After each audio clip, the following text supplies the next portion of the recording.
My name is Boob. I'm a real estate guy with Century 21 First Choice Realty.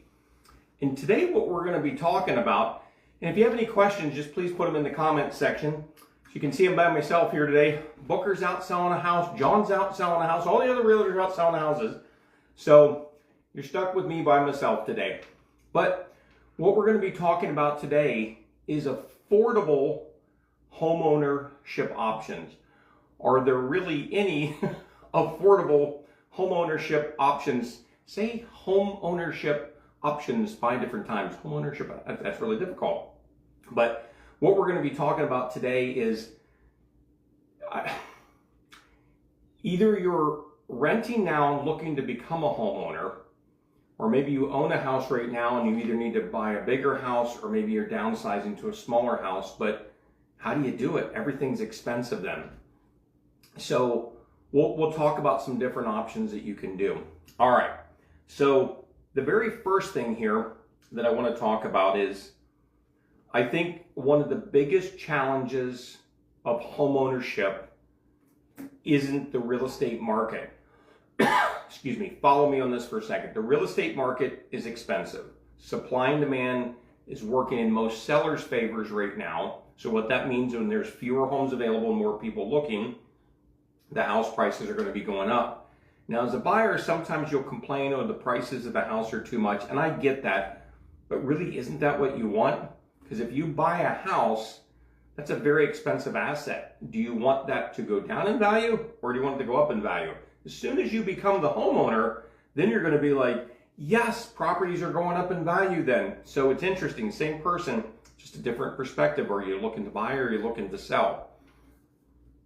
But that's honestly not what I find the number one problem is with buyers.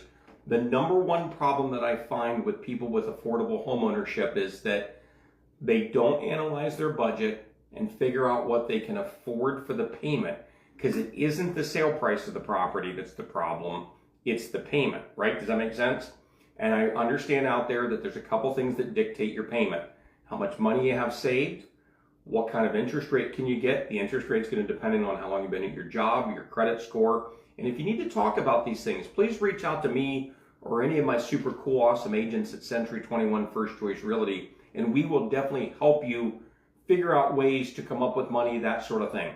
But what I'm talking about in this Facebook Live class right now, or I guess it's a form of a podcast, is that it's more, you got a payment you know you've got to live with. Let's say that's $1,500 a month. Well, that $1,500 a month, you can work it backwards into what, say, a 30-year loan at, say, 6% interest. Well, what can you afford for that? Let's say that turns into we'll say a $200,000 house then, $175,000 house. Well, there's a couple things that affect that. What's the taxes on the property? What's the private mortgage insurance on the property? What's the homeowner's insurance on the property? Now, something else that doesn't come into the equation, but for you, you'll want to keep in mind, is when you're looking at a house, what is the true cost of a house? You have your monthly payment, what we call your PITI, principal, interest, taxes, and insurance. This is very bad realtor humor, but we call it your PITI payment, P-I-T-I, pity, because we pity you got to pay this payment for 30 years. But that's an easy way to remember. We're talking about your principal and interest, and most times that's set, that's a 30-year fixed, and then you add on top of your taxes and insurance. Well, that'll change, because typically taxes go up, insurance goes up. I guess in rare cases it can go down, but we're talking about the majority here then. Well, that's one cost of home ownership, but then you have the utilities and what's the fix-up work going to be. So I'm giving you a lot of information here then, but I really want to challenge your mind is that a lot of things dictate what the cost of the house is going to be, but you can only afford what you can afford. So the number one problem that I find, I'm finally getting around to saying, is not the real estate market. It's actually the expectations of the buyer, what they want versus what they get. Now, I'm old school. Betty Boob, Graham Boob, my mom used to say, yep, some people have champagne taste and beer budget. Now, don't mean that as a negative, but if you can afford a $1,500 a month house, you can't afford a $2,500 a month house. And here's what I mean. I'll talk to a person or say a couple looking to buy a house. And we're even guilty as the realtors. We'll say, what do you want? What are you hoping to get? Where we really should be starting to talk about, okay, I am interested in where you're looking to purchase, that sort of thing, but what's our budget? What can we afford per month? But that's not what we normally do. And I'm guilty as charged, guys. What we should be asking you guys is, what can you afford per month? And then what is the most important? Because you're going to have a checklist, or like a, can I call it a punch list of what you want? I'm telling you right now, you are not going to get 100% of what you want. If you get 70, 60% of what you want, you're probably doing pretty good. So these are the areas that you might have to adjust or compromise on. The number one most expensive thing with the property is going to be the school district. Follow me on that for a second.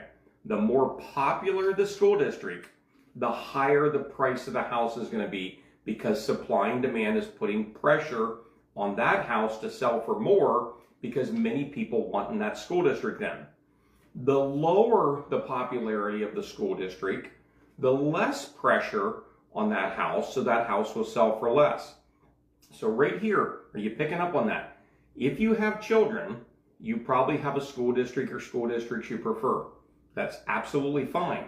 But if that's one of your most important on the punch list, you're going to have to sacrifice somewhere else, because you're probably not going to get everything you want. And here's what I mean. You might say, okay, we want a house in this school district. We want it to have 2 acres. We want it to have a 2-car garage. We want a newer kitchen. Got to have 2 bathrooms.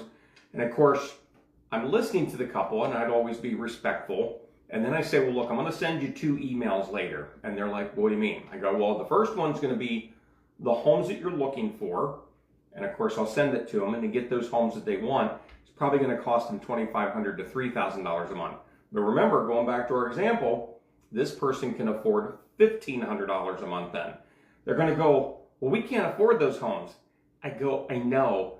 Here's the second email. Here's the homes that would keep your payment at $1,500 or below. And they're probably going to be in town. They're probably not going to have any garage, or maybe a 1-car garage. Probably going to have an outdated kitchen, maybe 1 bathroom, and you're going to have to put in an extra bath somewhere else then. You see what I mean? So it's not that you can't afford the house. It's that your expectations are too high for what you're going to get. And I mean this from a place of love. Right here, feel the real estate love. This is real estate love being projected to you then. I understand it. I have a budget I have to keep within. We all do. But the expectation of what you're going to get for the money is probably the biggest challenge that I see with buyers in the real estate marketplace everywhere, not just in north central Pennsylvania then. So that's the first big talk to have with yourself or with your partner if you're buying with somebody else. What is the most important thing for us, and then what's the second most important thing? Because as you get down to 3, 4, and 5, depending what your affordability budget is, you're not getting them. You're not going to get the couple acres. You're not going to get the 2 or 3 car garage, because if school district is important to you, then you're going to have to focus on that, and you're going to pay more for those homes. But let's say you're somebody that school district isn't important. Maybe you don't have children. Maybe your kids are grown, or maybe you're not planning kids, or maybe the mother or father lives in the school district that the kids are going to attend, and you're just going to take the kids to school.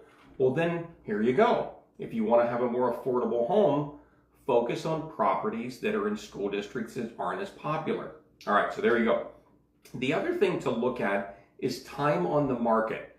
If you find properties that have been on the market for 90 days or more, those are going to be your best options to be able to negotiate a better price. Because does that make sense to you? You don't get to negotiate a better price on a brand new listing, because that homeowner doesn't need to negotiate much because there's other people looking at it.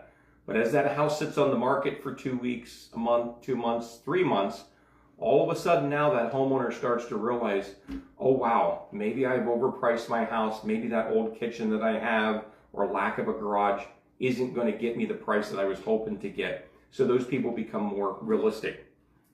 Now, so we've talked about reasonable expectations, maybe an in-town home versus a country home, because country homes are much more expensive. School district we've talked about. Another option is to maybe look at a multi-unit. So this can go 2 different directions. You could maybe buy a double where you live in one, rent out the other. But the prices on these are very expensive too, because rents are up, so even investors are paying pretty good prices. But you could maybe buy a $200,000 2-unit. Maybe you collect $1,000 a month rent on the one side, and then the payment becomes much more affordable for you. Excuse me, fighting a sore throat. But then you have the option of having, you know, what I want to say, you have the option of being able to afford more home for the same payment or paying less payment. And maybe you stay there a few years, build up some equity, and then you keep that 2-unit into your portfolio so that now you rent out the second unit when you move out and use that money to help you buy your next house. So just a thought, again, finding an affordable home will take some sacrifice.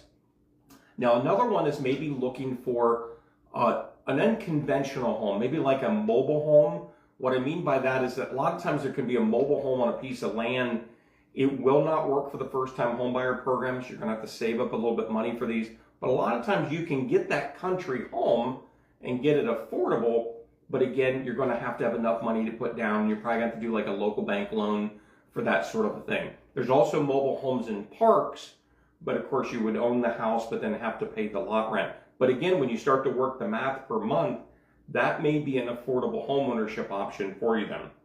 Now, going back to that multifamily, what I have also found, I've worked with several people that have bought a house in an area that they really wanted to live. It was a little more home than they needed for themselves, and they've also rented out rooms so they can get some extra income coming in. So that's like a multifamily in the sense that you have the extra income coming in, but it's different because you're going to have somebody living with you. Again, I understand that we all don't want to do that, but for this Facebook Live, what we're talking about is affordable homeownership options, because it is easy for me to say, it is expensive out there to purchase a property. But again, it goes back to expectations for the real estate market that we're in. Now, the last area I'll talk about then that'll be it for tonight, is different financing options. There are many financing options out there that a lot of people don't promote, or they don't even understand themselves. I'll even hear realtors say, hey, call your bank and then let me know what they say you can afford, and then let me know and we'll go look at houses. Please turn your back from that realtor, run as fast as you can and give us a call. What the realtor should be doing is asking you some questions about your income, your bills, your credit, and then guiding you to different banks based on your criteria. Because if I talk to somebody that's a W-2 person versus a 1099, that's two completely different banks. If I talk to somebody that maybe has a little cash to work with, or versus one with none, that might not be the same bank. If I talk to somebody that's got a couple blemishes on their credit, that may be a different type of lender. So again, my point is, please talk to us so we can help dissect who's the best loan officer or lender to go to for your situation. Most times that's not where you do your banking at. No offense to the bank or the credit union you're at, but most times they're not the best option for your situation. If they are, we'll tell you that and gladly use them. But we're representing you. We're not representing your bank or your credit union, so we're going to give you that. But there are options that you can do for no money down. There's options you can get your your closing costs help with. As of this recording, there's one program that's at 5.875. That's a fixed rate for 30-year financing. That's a good program. So I guess all this to say, there are affordable ways to purchase properties. It's just that I guess we need to talk, figure out what you can do, and we'll show you homes that you can look at. If this has stirred up any questions at all, either put it in the comments and I can answer it later, or private message me. My cell phone is in the ad somewhere then. Let me think here. Guys, I think that is it for tonight. I hope this information has been helpful for you. And if you have any real estate needs at all, you're thinking about selling, you're thinking about buying, please give me a call or any of my super cool, awesome agents at Century 21 First Choice Realty. Thank you guys very much. Have a good day.